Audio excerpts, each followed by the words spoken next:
시청자 여러분 안녕하십니까? 혁명21 정책위 의장입니다. 지금 우리나라 경제가 상당히 어렵습니다. 그래서 스태그플레이션이라든지 초대형 복합위기 이런 용어들이 많이 사용되고 있는데, 그래서 이번 시간에는 일본 경제 잃어버린 20년에 대해서 한번 리뷰를 해서 잃어버린 20년 일본 경제가 우리에게 주는 반면교사에 대해서 좀 알아보는 시간을 갖겠습니다. 때는 1970년 후반 그리고 80년대 초반이 되겠는데요. 미국 경제가 되겠습니다. 그때 대통령은 레이건 대통령이고요. 그 당시 미국은 고물가인 인플레, 석유 파동으로 인해서 상당히 높은 수준의 물가 때문에 시달리고 있었던 시절이 되겠습니다. 그래서 그때 연준 의장은 폴 볼커란 사람이 의장이었는데, 경기 부양책을 쓴다는 것보다는 물가를 잡는 정책을 썼습니다. 그래서 이때 당시 미국의 금리가 20%까지 상승하고 있었어요. 그래서 미국 중소기업의 40%가 파산했습니다. 그때가 81년도, 82년도가 되겠습니다. 그래서 금리가 20%에 가깝다 보니까 해외인 달러들이 미국으로 유입이 됐죠. 그러다 보니까 달러 강세가 됐고요. 그러다 보니 서독이나 일본 같은 나라는 자국의 화폐가 달러 대비해서 절하 효과가 있으니까 자동차나 철강 같은 대미 수출이 엄청난 흑자를 내고 있었습니다. 그러다 보니까 레이건 대통령이 1985년 G5 회의를 갖다가 소집을 했죠. 미국 플라자 호텔에서 했습니다. 그래서 일본한테 니들이 우리에게로부터 엄청난 무역 수지 흑자를 내고 있으니까 엔저이니까 그걸 엔고로 바꿔라. 엔화를 절상을 유도를 시켰습니다. 그래서 달러당 250엔 하던 것을 무려 배 이상으로 절상을 시켰는데 달러당 120엔으로 올렸습니다. 그러다 보니까 일본 어떻습니까? 수출에 상당히 타격이 있었죠. 달러당 250엔을 받던 수출 품목이 120엔, 절반 이하로 수익성이 떨어졌으니까요. 그렇지만 그 대신에 내수 진작을 하고 그 다음에 부동산 규제도 완화해가지고 부동산을 활성화시켜라 라는 합의가 있었죠. 그렇지만은 이것이 N고를 250N에서 120N으로 했음에도 불구하고 이게 무역 역조가 시작이 잘 안 됐어요. 그러다 보니까 다시 1987년 프랑스 루브르에서 G5 회의를 다시 했습니다. 그래서 G5 정상들이 일본한테 대고서 적극적으로 소비 진작책을 써라. 그래서 내수 진작을 위해서는 금리 인하도 상당히 좋은 정책이 되니까 금리 인하도 해서 내수 진작을 해라 해서 일본이 금리도 인하하면서 내수 진작책을 썼는데, 그러다 보니까 일본의 자산 거품이 생기기 시작했죠. 그때가 87년입니다. 이 당시에 유가를 볼 것 같으면은 상당히 고공행진을 하고 있었는데, 배럴당 32불에서 배럴당 10불로 낮추는 조치를 취했습니다. 어떻게 했냐면은 멕시코 원유를 증산시키고 그 다음에 사우디 원유를 공급을 갖다 증대시킴으로써 유가를 안정시킬 수 있었죠. 근데 일본 경제를 보면은 내수 진작을 시켜가지고 내수 진작이 됐느냐, 내수 진작 되는 것 중에서 가장 중요한 것이 부동산인데 부동산 거품이 생기기 시작했다고 했어요. 87년부터. 근데 이 당시에 N고 현상 때문에 수입 물가는 굉장히 안정적으로 싸게 물건을 갖다 해외로부터 구매할 수 있으니까 물가는 상당히 안정적이었습니다. 그러다 보니까 정책 당국에서 물가가 안정돼 있는데 뭐 부동산 버블 좀 있는 거는 큰 문제가 안 된다라고 생각해서 실제로는 부동산 버블을 잡기 위한 선제적인 조치로 금리 인상을 하기 시작했어야 되는데 그걸 방치해 놓고 실기를 했어요. 그러다 보니까 부동산 거품이 본격적으로 오르기 시작했습니다. 그러다 보니까 87년을 기점으로 해서 89년도에 부동산과 주식이 폭등을 했죠. 그러다 보니까 기업과 개인들이 모든 열정을 투기에 올인하고 있었어요. 그러다 보니까 저도 그때 당시 기억이 납니다만은 일본이 하와이를 거의 다 사다시피 했고, 왜냐하면은 엔고 현상으로 해서 엔화 가치가 절상되어 있다 보니까 해외에서 어떤 투자를 하기가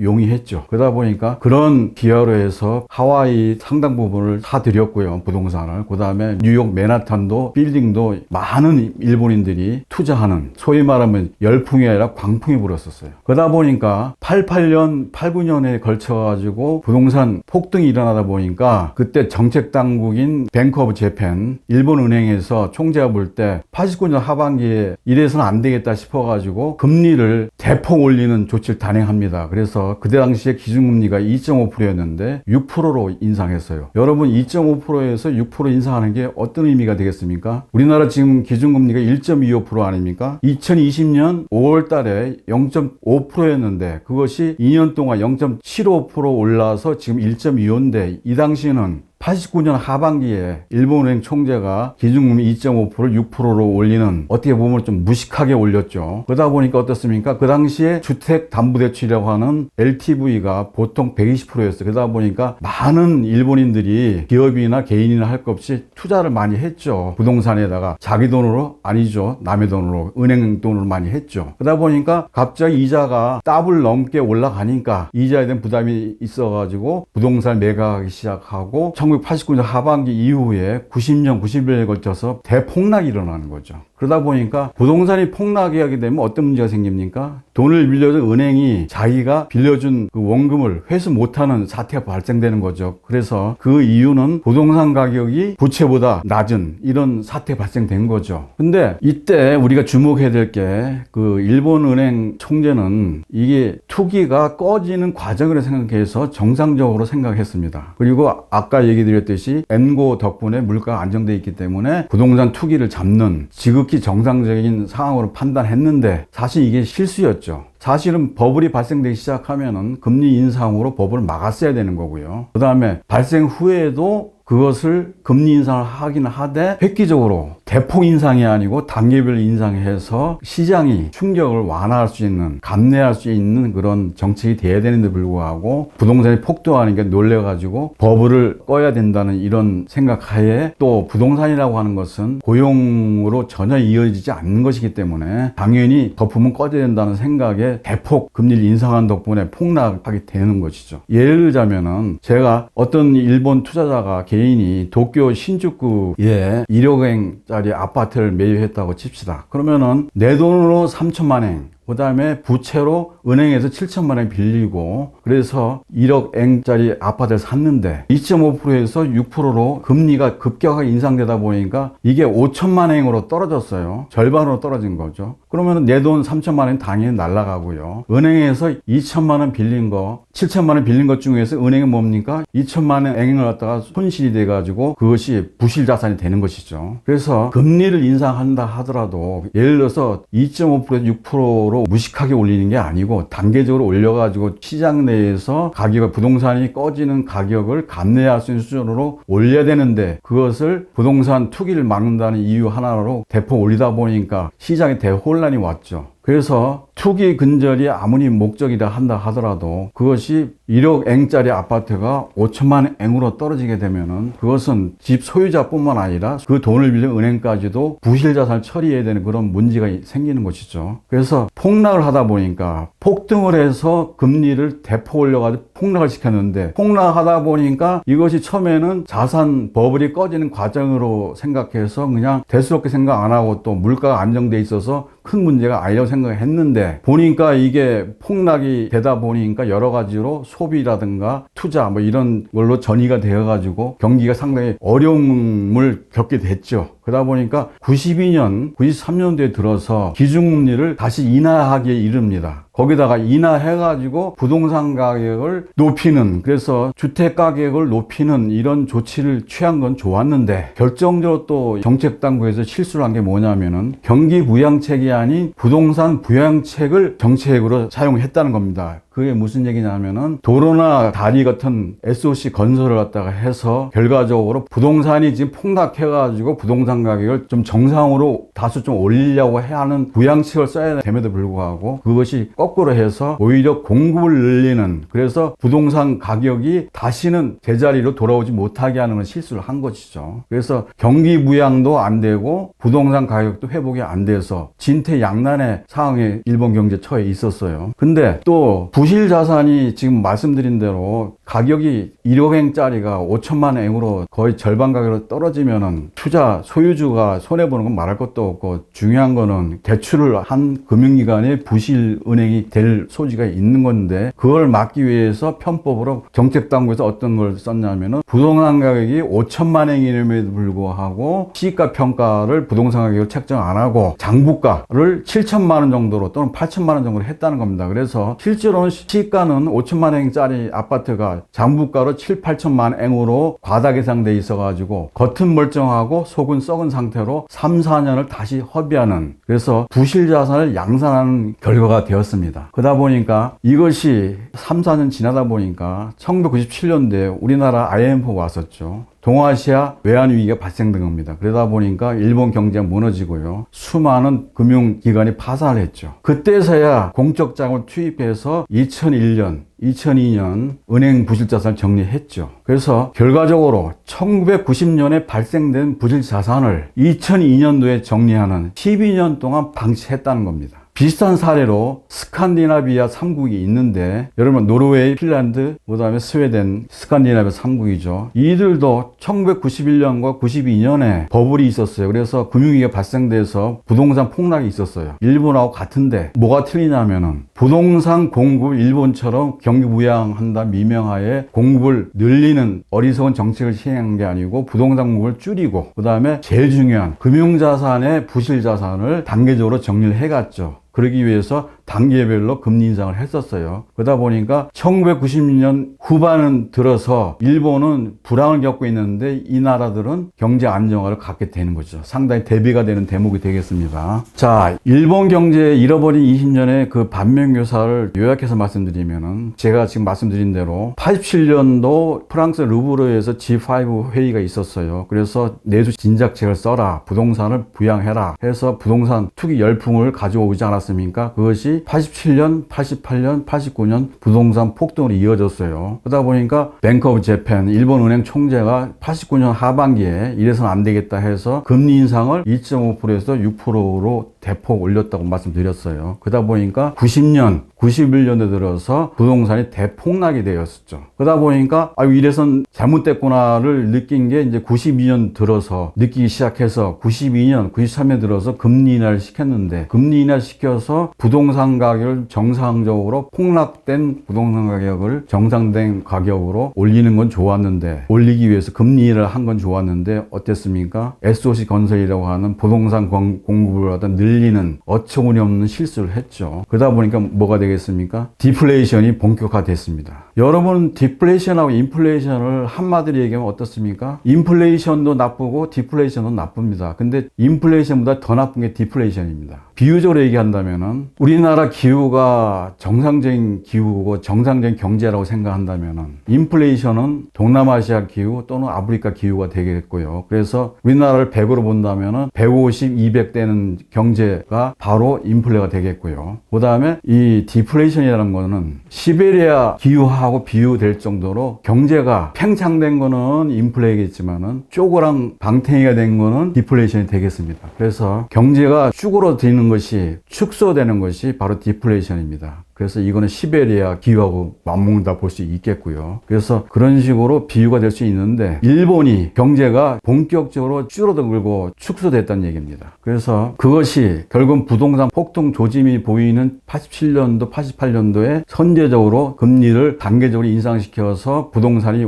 버블이 생긴 걸 막았어야 되는데 그걸 실기했어요. 물가 안정에 취해가지고. 그러다 보니 폭등됐는데, 그러다 보니까 89년 후반기에 들어서 BOJ 총재가 놀래가지고 안 되겠다 싶어가지고 금리를 대폭 6%, 2.5%, 6%를 올렸죠. 그거 실수입니다, 그것도. 그러다 보니까 거품이 꺼졌죠. 단박이 꺼졌죠. 꺼지고 난 다음에 다시 살리려고 하는데 그걸 다시 금리 인하시키고 살리려고 했는데 또 금리 인하 아닌 금리 인하 외에 부동산 부양을 한답시고 공급을 늘렸죠. 그런 어리석은 걸 하다 보니까 결국은 뭡니까? 수요가 공급보다 훨씬 못 미치는 경제 규모 자체가 줄어들고 찌그러진 거죠, 일본이. 그러다 보니까 그런 급격한 금리 인상 또는 경기 부양을 한답시고 하라는 경기 부양이 아닌 부동산 부양을 해서 공급을 늘린 그런 큰 실수를 하게 됩니다. 그로 인해서 디플레이션이 장기화되는 문제가 생겼죠. 그 다음에 디플레라고 하는 것은 인플레이션보다 더 심각한데, 디플레 심리가 생기면 미래에도 계속 자산 가격이 떨어질 거로 생각해서 소비자들이 구매를 잘 안 하죠. 여러분 편의점 가면 1+1이라는 게 굉장히 익숙하지 않습니까? 어떤 내가 사고 싶은 식료품이 있는데 그것이 1+1이 되다가 어느 날 기간이 만료되어 가지고 안 하고 있어요. 그러면은 어떻습니까? 저도 그런데 좀 있다가 다시 1+1을 재개할 것이라는 기대로 안 사죠. 그러다 보니까 어떻습니까? 기업 입장에서는 가격을 다운시킬 수밖에 없고 매출이 줄죠. 그 다음에 마진이 줄고 그러다 보니까 기업은 투자가 줄어들고 고용이 줄고 그래서 근로자 소득은 줄고 소비가 줄고 그래서 경제 저성장, 마이너스 성장이 되는 것이 디플레이의 무서움이 되겠습니다. 그 다음에 이런 디플레이션이 생겼으면은 인플레이션으로 그 심리를 바꿔가지고 수요, 소비 진작이 되게 해야 되는데 그건 뭡니까? 디플레이 심리를 인플레이션 심리를 바꾼다는 얘기는 뭔 얘기냐면은 통화 공급을 증대한 얘기예요. 근데 이마저도 일본은 연금으로 생활하는 고령자가 많은 초고령화 사회 아닙니까? 그러다 보니까 인플레 통화 공급 정책을 통해서